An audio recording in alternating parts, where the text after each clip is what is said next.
लखनऊ शहर-ए-अदब, जिसकी हर गली में पुरानी नज़ाकत और धीमी रफ्तार का एहसास है। शहर के चौक इलाके से थोड़ी दूर एक शांत और हरे भरे मोहल्ले में सदियों से खड़ी थी रईस मंजिल। ये हवेली सिर्फ ईंटों और गारे से नहीं बनी थी, इसकी दीवारों में आबादी तहजीब की खुशबू रची बसी थी। हवेली के भीतर एक छोटे से आंगन के इर्द गिर्द बने दालानों में आज भी पिछली सदियों की कहानियाँ फुसफुसाती थी। इस हवेली की आखिरी वारिस थी बेगम जुबैदा, एक ऐसी हस्ती जिनकी आंखें भले ही उम्र के साथ थोड़ी थक गई थी, मगर उनके हाथों और जबान में नवाबों के दौर की मिठास और हुनर बाकी था। बेगम का असली खजाना था उनके पास महफूज शाही मटन का कोरमा बनाने का नुस्खा। ये नुस्खा उन्हें उनके शोहर से मिला था, जो खुद नवाब शुजाउद्दौला के खानदान के दूर के रिश्तेदार थे। ये महज कोरमा नहीं था, ये 7 पीढ़ियों की विरासत थी, जिसमें 21 खास मसालों का संतुलन और एक अनिवार्य शर्त थी, धीरज। इसे साल में सिर्फ एक बार उनके शौहर की बरसी पर एक रस्म की तरह पकाया जाता था। बरसी का दिन करीब था। दिल्ली से बेगम का इकलौता बेटा अदनान, जो अब एक बड़ी कंस्ट्रक्शन कंपनी का मालिक था, अपनी पत्नी नायरा और 16 साल की बेटी अलीजा के साथ आया। नायरा एक मॉडर्न कामकाजी महिला, लखनऊ की इस धीमी रफ्तार से अक्सर तालमेल नहीं बिठा पाती थी, जबकि अलीजा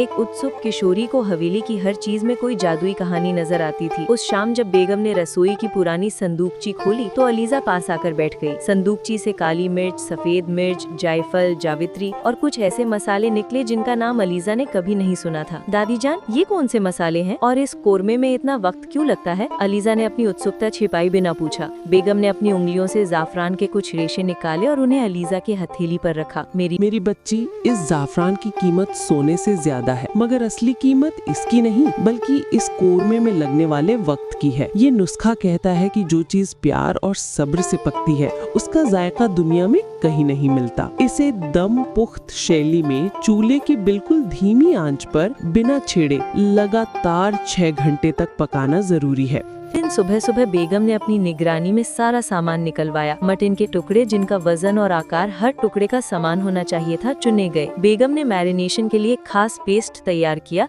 जिसमें बनारसी अदरक और कश्मीरी लहसुन का अनुपात अत्यंत महत्वपूर्ण था। नायरा ने किचन में कदम रखा, जहाँ एक भारी भरकम सदियों पुरानी तांबे की पतीली रखी हुई थी। अम्मा, क्या हम आज की प्रेशर कुकर इस्तेमाल नहीं कर सकते? इससे तो 2 घंटे में तैयार हो जाएगा। नायरा ने व्यावहारिक लहजे में पूछा। बेगम ने गहरी सांस ली, जैसे नायरा ने कोई पवित्र नियम तोड़ दिया हो। नायरा, ये मटन नहीं है, इतिहास है। प्रेशर कुकर जल्दबाजी का प्रतीक है। जब भाप के दबाव में खाना जबरदस्ती पकता है तो उसके रेशे टूट जाते हैं। ये कोरमा धीरे धीरे दोस्ती करता है मसालों से। इसकी धीमी आंच इसे भीतर तक नरम करती है और इसे शाही मखमल जैसा बनाती है। तुम 6 घंटे सब्र करो, फिर तुम फर्क समझना। फिर शुरू हुआ असली काम। बेगम ने शुद्ध देसी घी में साबुत मसाले, छोटी इलायची जो सिर्फ बनारस की होनी चाहिए, लौंग और बड़ी इलायची को इतनी धीमी आंच पर भुना कि उनकी खुशबू रसोई से बाहर निकलकर बरामदे और आंगन तक छा गई। मटन जब पतीली में गया तो बेगम ने उसे सिर्फ एक बार चलाया और फिर एक गाढ़ा पेस्ट,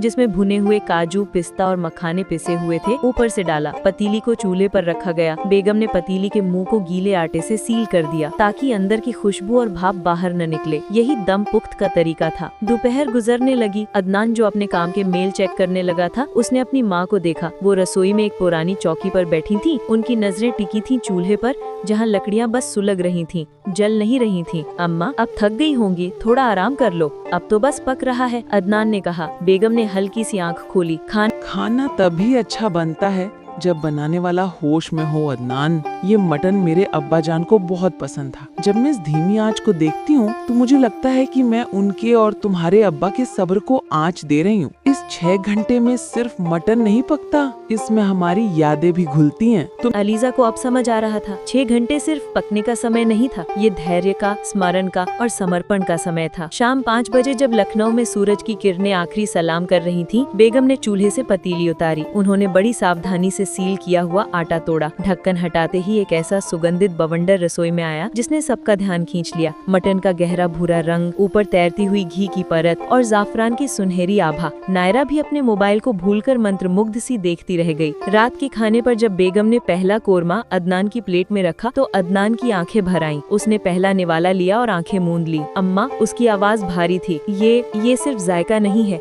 इसमें सुकून है। नायरा ने जब मटन का टुकड़ा खाया तो वो हैरान रह गई। मटन इतना नरम था कि उसने बिना दांत लगाए अपना आकार छोड़ दिया। स्वाद इतना गहरा और संतुलित था कि मसालों का तीखापन कहीं नहीं था, सिर्फ उनकी खुशबू थी। बेगम ने अलीजा की तरफ देखा। पूछा था, ये खास खास क्यों है? ये इसलिए खास है क्योंकि ये तुम्हें सिखाता है कि हर जरूरी चीज को वक्त देना पड़ता है, चाहे रिश्ता हो या ये कोरमा। अगर तुम तेजी दिखाओगी तो कच्चा रह जाएगा। जिंदगी में भी जो लम्हे दम पर पकते हैं वो ही यादगार बनते हैं। अलीजा ने मुस्कुराकर दादी का हाथ थाम लिया। उस रात रईस मंजिल में लखनऊ की धीमी आंच और शाही मटन के जरिए एक पुरानी विरासत का रहस्य नई पीढ़ी को सौंपा गया था।